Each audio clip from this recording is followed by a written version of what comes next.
Halo, Narasi Pagi kembali lagi bersamaku Juan Robin dengan beberapa berita terkini. Pertama ada kabar soal vonis Kolonel Priyanto, lalu pemimpin Khilafatul Muslimin yang ditangkap, dan juga kebijakan plat nomor putih. Gak kelupaan ada juga Merpati Airlines yang dinyatakan pilot, dan juga Paramount Pictures yang digugat karena film Top Gun Maverick. Ini dia selengkapnya.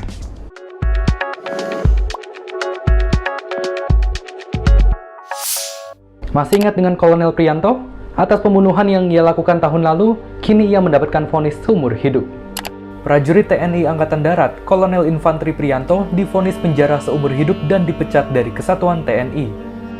Ketua Majelis Hakim Pengadilan Militer Tinggi 2 Jakarta Timur, Brigjen Farida Faisal mengatakan, ia terbukti bersalah melakukan pembunuhan berencana. Kendati demikian, Farida lantas menjelaskan terdakwa beserta kuasa hukumnya, serta auditor militer berhak menyikapi putusan tersebut dengan 3 cara. Yakni pikir-pikir selama 7 hari, menerima, dan menolak. Kolonel Priyanto kemudian menyatakan akan pikir-pikir dahulu atas putusan tersebut. Pidana terdakwa oleh karena itu dengan pidana pokok, penjara seumur hidup, pidana tambahan dipecat dari militer. 8 Desember 2021 lalu, Priyanto bersama 2 anak buahnya menabrak Handi dan Salsabila di kawasan Nagrek, Jawa Barat. Sejumlah saksi di tempat kejadian mengaku melihat Handi masih menunjukkan tanda-tanda kehidupan. Handi dan Salsabila dibawa ke dalam mobil oleh Kolonel Priyanto. Di tengah perjalanan, Kolonel Priyanto menolak membawa Handi dan Salsabila ke fasilitas kesehatan. Kepada anak buahnya, ia menyatakan akan membuang sejoli itu ke sungai di daerah Banyumas, Jawa Tengah. Kolonel Priyanto tetap melakukan rencananya, kendati bawahannya memohon keberatan. Hal yang meringankan dalam vonis ini adalah Priyanto telah berdinas di TNI selama 28 tahun. Dan selama itu ia belum pernah dipidana maupun dijatuhi hukuman disiplin. Sedangkan hal yang memberatkan, perbuatan Priyanto telah merusak citra TNI AD. Ia dalam kapasitasnya sebagai prajurit berpangkat kolonel seharusnya dipersiapkan oleh negara guna berperang dan melindungi kelangsungan hidup masyarakat, bukan malah sebaliknya.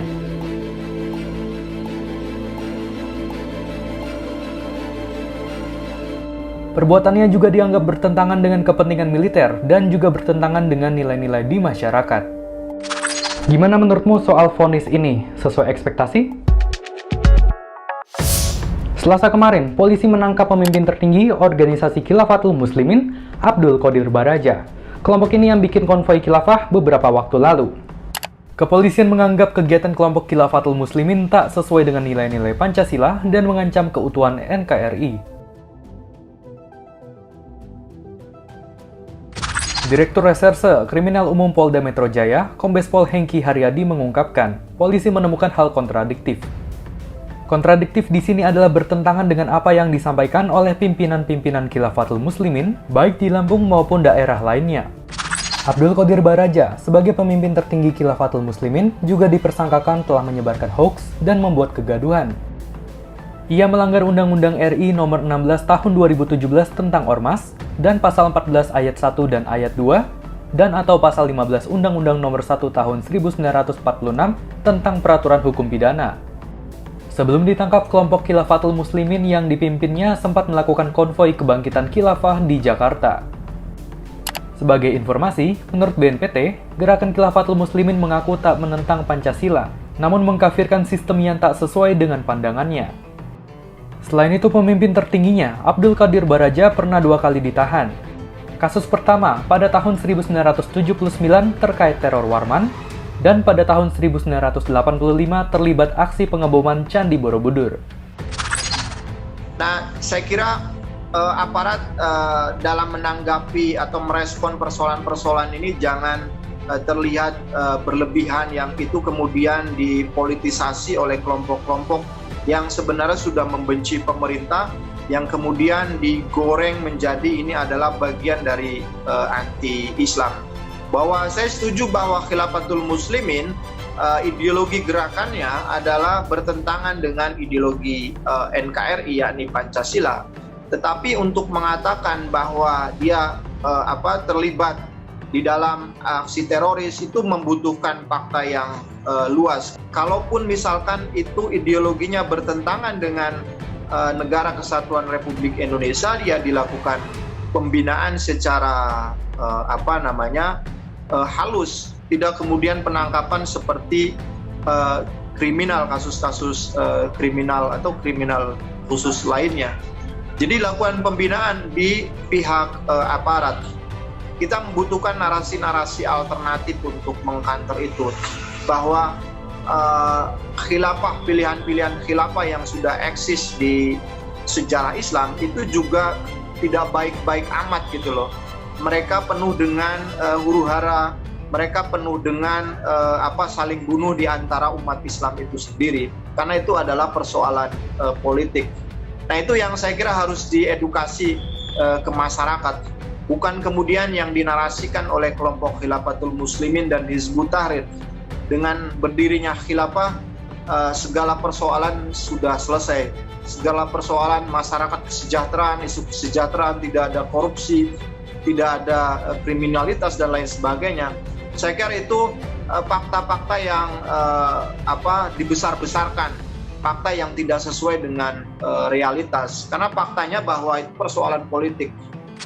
Semoga penegak hukum bisa ambil langkah bijak ya untuk menangani kasus macam ini. Tujuan utamanya untuk meredam kekerasan dan juga permusuhan antar kelompok.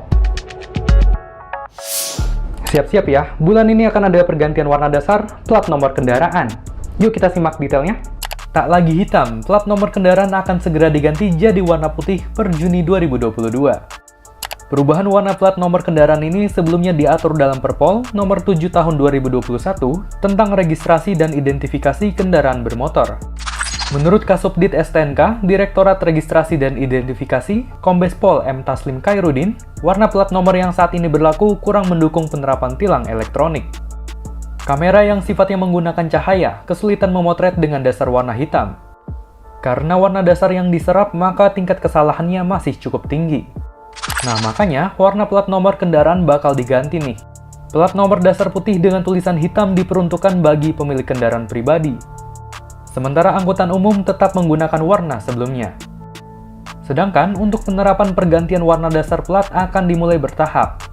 Mulanya akan diawali bagi pemilik kendaraan baru dan yang masa nomor platnya sudah habis atau memasuki 5 tahun. Mentang-mentang kelihatan keren, jangan nafsu untuk beli plat nomor warna putih di marketplace ya. Masyarakat yang menggunakan plat nomor kendaraan bukan dari Polri dianggap melanggar aturan dan dapat ditindak sebagaimana diatur dalam pasal 28 Undang-Undang Nomor 22 Tahun 2009 tentang Lalu Lintas dan Angkutan Jalan. Kayak ini misalnya. Udah ada 9 unit kendaraan di Pekanbaru yang kena tilang. Jadi jangan kaget kalau ngeliat kendaraan pribadi yang pakai plat nomor putih di jalan. Nggak usah bawa panik juga ya. Setelah jatuh bangun menghadapi banyak persoalan, Merpati Airlines akhirnya dinyatakan pilot. PT Merpati Nusantara Airlines Persero atau Merpati Airlines resmi dinyatakan pilot. Keputusan itu ditetapkan oleh Pengadilan Niaga pada Pengadilan Negeri Surabaya yang ditetapkan dalam sidang 2 Juni 2022 kemarin. Pengadilan memutuskan mengabulkan permohonan PT Perusahaan Pengelola Aset atau PPA bahwa Merpati Airlines telah lalai memenuhi isi perjanjian perdamaian yang telah disahkan 14 November 2018 lalu. Pengadilan juga menetapkan biaya kepailitan dan imbalan jasa kurator. Selanjutnya, perseroan juga dikenakan Rp1.509.000 untuk membayar biaya perkara. Kementerian BUMN memang sudah menyerah mempertahankan Merpati Airlines. 2020 lalu, staf sus Menteri BUMN Arya Sinulinga bilang Merpati bersama 13 perusahaan lainnya akan dilikuidasi. Dengan putusan ini, maka Merpati Airlines mendapatkan payung hukum dan selangkah lebih dekat menuju pembubaran. Merpati merupakan maskapai penerbangan milik pemerintah yang didirikan sejak 1962. Merpati mengalami masalah keuangan, tetapi selalu diselamatkan pemerintah. Berdasarkan hasil audit Badan Pemeriksa Keuangan, pendapatan perusahaan sejak 2009 hingga 2013 lebih kecil dari biaya operasionalnya. Mereka bahkan tak mampu memenuhi hak para karyawan. Penasihat hukum paguyuban pilot ex Merpati, Adiguna Herwinda menyebut, hingga detik ini, hak para pekerja Merpati Airlines belum terbayarkan. Ia pun mengaku akan mengajukan tagihan atas hak-hak kliennya kepada kurator dalam proses kepailitan ini. PPEM sendiri mewakili kurang lebih 63 orang yang terdiri dari pilot, cabin crew, hingga orang-orang ground and office. Sebelum Merpati Airlines, sudah banyak maskapai yang bertumbangan, mengalami kebangkrutan atau berhenti beroperasi.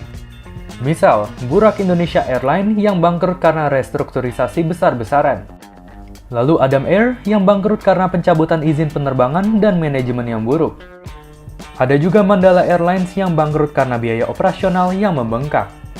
Di saat yang sama, maskapai penerbangan plat merah lainnya, PT Garuda Indonesia akan melakukan 2 tahapan right issue. Menurut Wakil Menteri BUMN Kartika Wirjoatmojo, modal suntikan awal mencapai 7,5 triliun rupiah. Ini dilakukan untuk memperkuat modal perusahaan tersebut.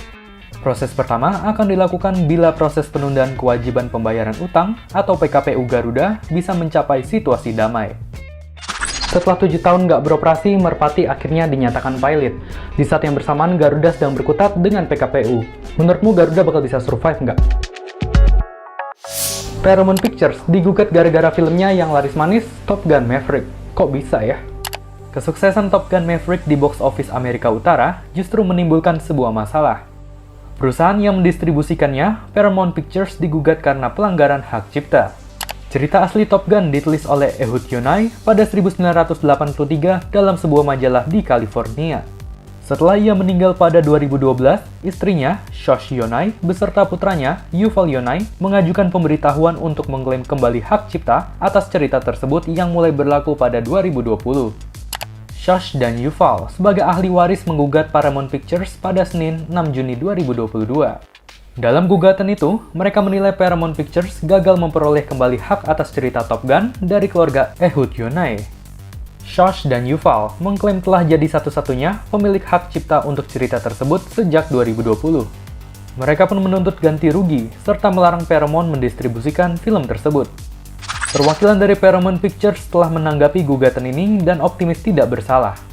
Top Gun Maverick pertama kali diputar di Festival Film Cannes 2022, Rabu 18 Mei 2022. Film yang dibintangi Tom Cruise ini sedang berada di puncak box office AS dan berhasil meraih pendapatan domestik mendekati 300 juta dolar AS atau 4,3 triliun rupiah. Aduh, ada-ada aja ya. Terlepas dari permasalahan ini, ada yang udah nonton belum? Gimana pendapatmu soal film Top Gun Maverick?